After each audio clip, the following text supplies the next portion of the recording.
প্রত্যেকটা ঋতুতেই আমেরিকায় এত সুন্দর সুন্দর ফুল আর গাছ দেখতে পাই যে খুব ভালো লাগে আমার। নমস্কার, আমি সুবর্ণা চলে এসেছি আপনাদের সামনে একটা নতুন ব্লগ ভিডিও নিয়ে আমেরিকা উইথ বাঙালিয়ানা চ্যানেল থেকে। চলুন আজকের ব্লগটা শুরু করা যাক।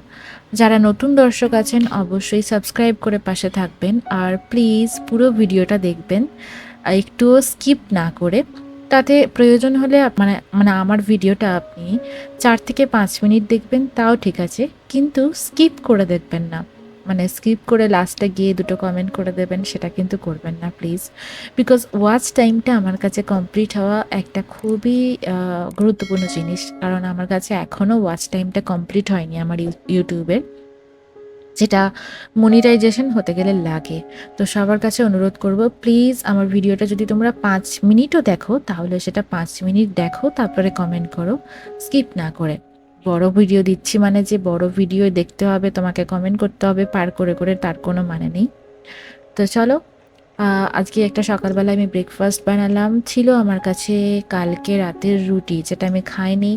তো সেই রকম একটা রুটি বেঁচে ছিল, সেই রুটিটাকেই আমি সকালবেলায় উঠে একটু ডিম দিয়ে একটু রোলের মতন বানিয়ে নিয়েছি, শসা আর পেঁয়াজ কুচি, তার সাথে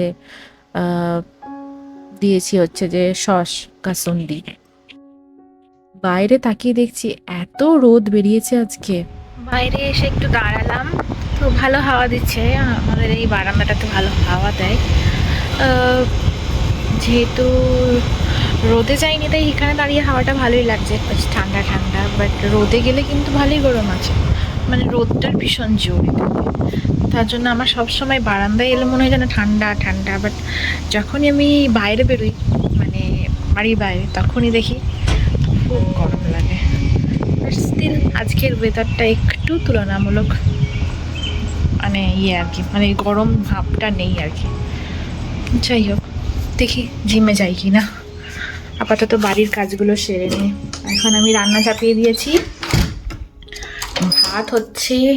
আর দেখি জামা কাপড় কাচা হয়েছিল কিছু, সেগুলো গোছ করে নিই। তো চান করে পুজো করে নিয়েছি, তারপরে ভাত টাত খেয়ে নিয়েছি। এখন জামা কাপড়গুলো গুছিয়ে নিই।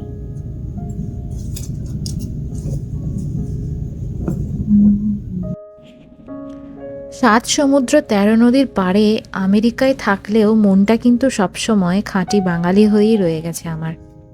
এই চ্যানেলে আমি আপনাদের সাথে শেয়ার করি সুদূর আমেরিকায় বসে আমাদের প্রতিদিনের জীবনযাত্রার টুকটাক গল্প, কাজকর্ম, আর সাথে বাঙালিয়ানাকে বাঁচিয়ে রাখার মিষ্টি সব কিছুর প্রচেষ্টা। এখন ঝটপট করে আমি জামা কাপড়গুলো গুছিয়ে নিলাম, কারণ এগুলো পরেছিল, কাঁচা হয়ে গেছে, আর বেশিক্ষণ ধরে ফেলে রাখলে সেই কুঁচকে যায়, তারপরে এগুলো পরতে ভালো লাগে না। তো গরম অবস্থাতেই আমি চেষ্টা করি ভাঁজ করে নেওয়ার, কখনো কখনো সেটা হয়ে ওঠে না।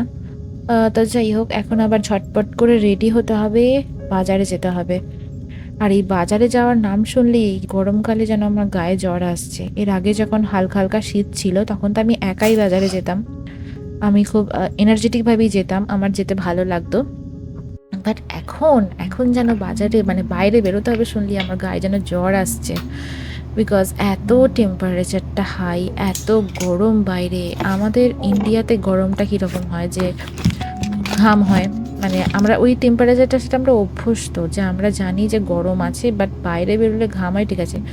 সেই আমাদের একটা সময় আসতো না যে লু বইছে মনে হতো গরমে এসে, ঠিক সেরকম এখানে, মানে এখানে বাইরে বেরোলেই যেন মনে হয় পুড়িয়ে দিচ্ছে গা হাত পা, আমি যেন আগ্নেয়গিরিতে ঢুকে পড়লাম বা সূর্যর খুব কাছে চলে এসেছি এরকম মনে হয়। মানে এখানে গরমটা জাস্ট নেওয়া যায় না, আমার তো গোটা গা হাত পা যেন চিরবির চিরবির করে জ্বলে। তো যাই হোক, এই গরমেতে তো আমি চুল খুলে থাকতেই পারবো না বাইরে, সো আমি এই জন্য চুল একদম ওপরে তুলে নিয়েছি ক্লিপ দিয়ে, আর একটু হালকা লিপস্টিক পরে বেরোলাম। তো এই যে রেডি হয়ে গেছি। তো এখন রেডি হয়ে বেরিয়ে পড়েছি। এই ব্যাগের মধ্যেই ছোট ব্যাগটা ভরে নিয়েছি। দেখতেই পাচ্ছ কত 5:30 বাজছে, কীরকম রোদের জোর আছে। যত গরম যেন মনে হয় আমার বিকেলের দিকটাতে বেশি বাড়ে, মানে আমাদের ওখানে যেমন মনে হতো যে বিকেল হলে গরমটা কমছে, এখানে মনে হয় যত টাইম যাচ্ছে গরমটা আরও বাড়ছে। তো ছিল না, পেটটা একটু ব্যথা ব্যথা করছে, তাই আমি ছুটতে পারছি না। এখানকার বাসের কোনো ঠিক নেই, মানে ফোনে দেখাবে একটা টাইম, আবার দেখাবে যে 10 মিনিট আর্লি বলে আগে দেখবো বাসটা বেরিয়ে, আমি যাচ্ছি হেঁটে হেঁটে দেখবো দূরে বাসটা বেরিয়ে চলে গেল। এই হচ্ছে এখানে একটা প্রবলেম। তো চলো দেখি, আস্তে আস্তে যাই, ছুটতে পারছি না, পেটে লাগছে খুব। এই দেখো যাচ্ছি এখন। এই দেখো এই গাছটাতে কি সুন্দর ফুল ফুটেছে।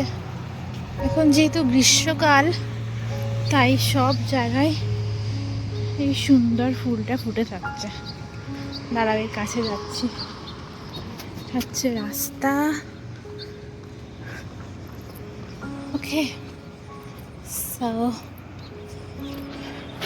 দেখো দারুণ ফুলটা, কাগজ ফুলের মতন দেখতে। ওই দিকে বাস আসবে এখন, হ্যাঁ এখানে ওয়েট করছি। এটা হচ্ছে একটা লম্বা রাস্তা। দেখো এই ফুলটা কি সুন্দর লাগছে দেখতে, তার সাথে এখন রোদের জোরটাও রয়েছে মোটামুটি হালকাভাবে, তো আমার বেশ ভালো লাগছে। এই গাছটা আগের বছরও আমি এই সেম জায়গাতে দাঁড়িয়ে ছবি তুলেছিলাম, আবার এই বছরও এখানেই দাঁড়িয়ে আছি। তো এখন এখানে রোদের মধ্যে বাসের জন্য ওয়েট করছি। কখন বাস আসে দেখি, সাথে পেটে খুব ব্যথা করছে। এখানে দাঁড়িয়ে আছে, কখন থেকে দাঁড়িয়ে আছে, টাইম না হলে আসবে না, বিরক্তিকর। এর মধ্যে না দাঁড়ালে আবার বাসটা দাঁড়াবেও না, চলে যাবে পেরিয়ে। তাই রোদের মধ্যে এসে দাঁড়িয়ে আছি এখন বাস স্ট্যান্ডে। ওই পারে ছিল ফুল গাছটা, এখানে এসে দাঁড়িয়ে আছি আমি। বাসটা 5টা 41, টাইম 5টা 41 আসবে। দেখো এখন 5টা 38 বাজে, ওইখানে এসে দাঁড়িয়ে আছে, বিরক্তিকর। দেখো এখানে বাসেতে ফোন চার্জ দেওয়ার জায়গা আছে, যে কোনো বাসেতেই দেখেছি ফোন চার্জ দেওয়ার সুন্দর জায়গা থাকে। এই যে আমি একটা বাস স্ট্যান্ডে নামলাম এখন।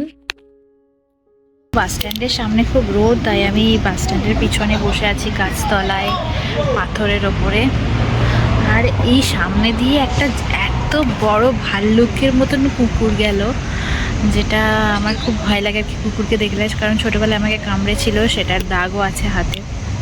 বাট এখানে একটা মানে কি বলবো, একটা কালচার আছে যে ধরো তুমি কুকুরকে দেখে, কারোর কুকুর বা বিড়ালকে দেখে ভয় পেলে সেটা রিয়্যাক্ট করা যাবে না, কারণ ওটাতে ওদের খারাপ লাগতে পারে। বিকজ তাদের মানে সবারই একটা কুকুর বিড়ালের প্রতি ভালোবাসা আছে, আমারও আছে, বাট আমার খুব ভয় লাগে। আমি চাই না ওদের কোনো ক্ষতি করতে, বাট যখন আমার সামনে আসে আমি জানি না কেন আমার প্রচণ্ড ভয় লাগে কুকুর বিড়াল দেখলেই। তো আমি তো রিয়্যাক্ট করবো না, আমি চোখ বন্ধ করে নিই, চোখ বন্ধ করে ঠাকুরকে ডাকছি, মানে এরকম ব্যাপার। মানে আমার সামনে দিয়ে যাচ্ছে, আমার ভেতরটা একদম পুরো শেষ হয়ে যাচ্ছে, তাও কোনো রিয়্যাক্ট করা যাবে না এখানে। এখনই গেল ওই কুকুরটা, ফার্স্ট আমার তো আমি তো ওটা ক্যামেরা করতে পারবো না, না পারমিশন ছাড়া, তাই আর দেখাইনি। বাট ওই আর কি ভীষণ ভয়ের সিচুয়েশান ছিল। আমি এখানে বসে আছি আর এই রাস্তা দিয়ে গেল একদম আমার গায়ের ওপর দিয়ে, তো আমার খুবই ভয় লাগছিল দেখে। এখন আমি এখানে ওয়েট করছি, একা বসে থেকে বোর হবো, তাই ভাবলাম তোমাদের সাথে ক্যামেরা অন করে আমি বকতে থাকি।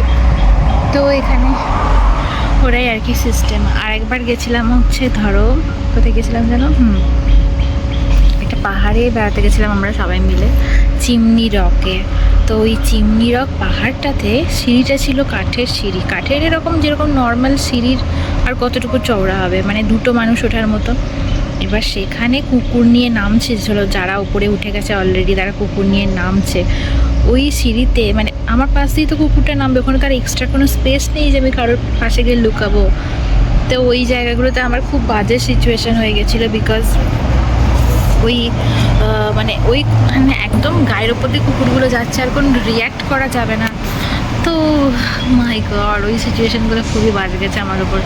আমি ওদেরকে ভালোবাসি, আমি ওদের ক্ষতি চাই না, বাট যাদেরকে কুকুরে কামড়েছে তারা জানে তাদের একটা ওই যে ভয়টা, মানে ওটা মনে হয় জীবনেও কাটবে না। যাই হোক, কুকুর বিড়ালকে ভয় পাই আমি, সেই জায়গায় আমি সাপ কাঁধে নিয়ে, আমার ব্লগটা যদি দেখে থাকো তোমরা দেখতেই পাবে যে সাপ কাঁধে নিয়ে দাঁড়িয়েছিলাম একটা। যাই হোক, পাইথন সাপ নিয়ে দাঁড়িয়েছিলাম কাঁধে। ঠিক আছে, এখনও সবাই যাচ্ছে এদিক দিয়ে, আমি এখন ভিডিওতে কথা বলে সবাই দেখে হাসবে। তো টাটা। এরপরে আরেকটা বাসে চেপে আমি বাজারে চলে এলাম। তো এই বাজারের পাশগুলো দিয়ে এখন হেঁটে হেঁটে যাচ্ছিলাম। এই যে এখানে ঢুকবো এবার। সাথে এই যে দেখো, এখানে কয়েন না দিলে কিন্তু এই কার্ডগুলো নেওয়া যায় না, মানে কয়েন দিতে হবে, তারপরে কার্ডগুলোকে সারানো যায়। সো তারপরে আমরা এখন ঢুকছিলাম বাজারে। তো যেহেতু অনেক কিছু আনার ছিল, আমি এগুলো এত ভারী জিনিস নিয়ে একা আসতে পারবো না, তাই সেই জন্য অফিস থেকে আমার হাজব্যান্ডও গেছিল। তো এই যে প্রথমেই আমি চিজ নিলাম, যেটা আমার খুবই ভালো লাগে। তো আগের বারে চিজটা নষ্ট হয়ে গেছিলো বলে আমি এবারে ডিপ ফ্রিজে রেখে দিয়েছি।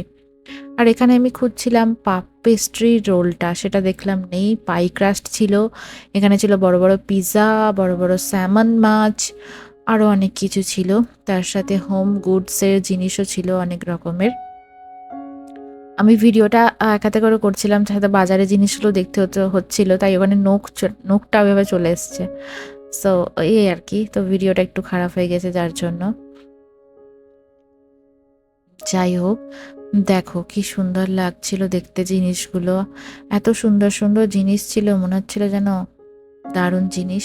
তো সবই নিতে ইচ্ছা করছিল, তো সব তো আর নেওয়া যাবে না। এখানে অনেক রকমের পিলার ছিল, অনেক রকমের বাড়ির প্রয়োজনীয় জিনিসপত্র ছিল। এই বাস্কেটগুলো খুব সুন্দর দেখতে ছিল, দেখো। তারপরে আরও অনেক রকমের জিনিস ছিল, চলো তোমাদের একটু একটু করে দেখাই। আমেরিকার বাজারগুলো ঘুরতে আমার ভীষণ ভালো লাগে। এটা ছিল এক ধরনের ওয়াটার বোতল, আর অনেকে মানে এখানে অনেক রকমের ড্রিঙ্ক নিয়ে যায় অনেকে গুলে। তো এগুলো গাড়িতে রেখে দেয়, বা মানে জলের বোতল রাখার জায়গা আছে সব জায়গাতেই। এরা মনে হচ্ছিলো যেন ফোনের কভার, তো মনে হয় জলের তলায় ফোনটা ভিজবে না বা কিছু, ওয়াটারপ্রুফ কোনো একটা কেস ছিল। যাই হোক, কিন্তু আমার মনে হয় যে এটার ভেতরে রাখলে ক্যামেরাটা কীভাবে হবে। হয়তো ওই অত্যাধিক বরফ, যারা আর কি ট্রেকিং করে, তো অত্যাধিক বরফে জায়গায় বা অত্যাধিক গরমের জায়গায় ফোনটাকে সেফ জোনে জায়গায় রাখার হয়তো ওইটা কেসটা ছিল।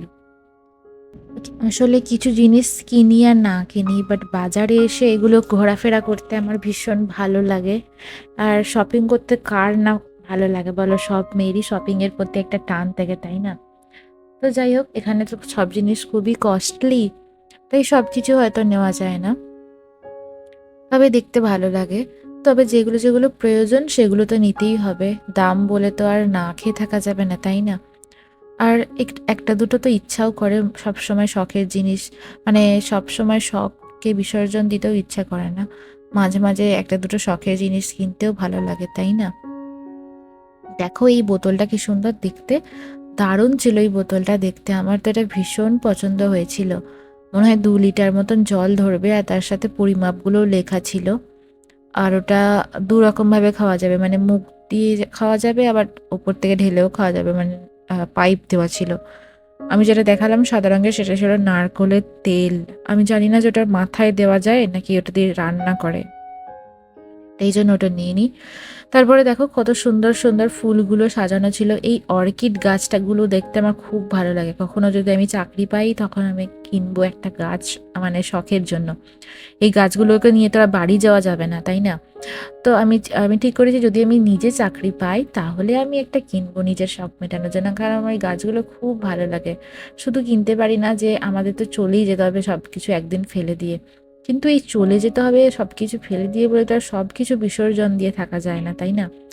যাই হোক, আজকে শেষ করছি এখানেই। সবাই ভালো থেকো, সুস্থ থেকো, দেখা হচ্ছে পরের ব্লগে।